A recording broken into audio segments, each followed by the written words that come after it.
Retro প্ল্যানেটের prediction করতে কিন্তু আমাদের অনেক সময় প্রবলেম হয়।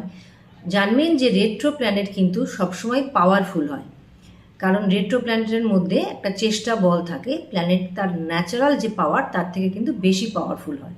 ফলে এই প্ল্যানেটটা যদি আপনার ওয়েল প্লেস থাকে তাহলে তার দশাকালে সে আপনাকে গুড রেজাল্ট দেবে। কিন্তু যদি ব্যাড ইনফ্লুয়েন্সে থাকে, ধরুন 6, 8, 12-এ আছে, বা এনিমি সাইনে আছে, বা রাহু কেতু শনি মঙ্গলের ইনফ্লুয়েন্সে আছে, ম্যালেফিক প্ল্যানেটের ইনফ্লুয়েন্সে আছে, তাহলে কিন্তু এই রেট্রোগ্রেড প্ল্যানেটটা আপনাকে কিন্তু তার দশাকালে বা এমনি নর্মাল ওয়েতেও আপনাকে ব্যাড রেজাল্ট দেবে এবং বেশি ব্যাড রেজাল্ট দেবে।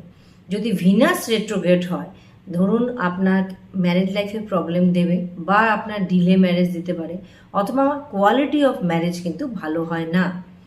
সেক্সুয়াল অর্গানে কোনো ডিজিজ হতে পারে, ইউট্রাস রিলেটেড অর্গানের ডিজিজ হতে পারে, হরমোনাল ইমব্যালেন্স হতে পারে, কিডনির প্রবলেম হতে পারে, আপনার টাকা পয়সা সংক্রান্ত সমস্যা হতে পারে, আপনার স্পাউসের, স্পেশালি আপনার ওয়াইফের, আপনি যদি মেল হন তাহলে আপনার ওয়াইফের হেলথ ইস্যু হতে পারে, এবং অনেক সময় এক্সট্রা ম্যারিটাল অ্যাফেয়ার বা বহু সম্পর্কের মধ্যে জড়িয়ে যাওয়া, এই সমস্ত জিনিসগুলো কিন্তু রেট্রোগ্রেড ভেনাস ক্রিয়েট করে, এবং যেইগুলো জন্য আপনাকে ম্যারিড লাইফে যথেষ্ট সাফার করতে হয়।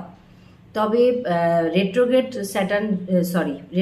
ভিনাস যদি ভালো পজিশনে থাকে তাহলে কিন্তু আপনাকে প্রচুর টাকা পয়সার, আর্থিক দিক থেকে স্বাচ্ছন্দ্য বা লাক্সারিয়াস একটা লাইফ কিন্তু ভিনাস আপনাকে দেয়।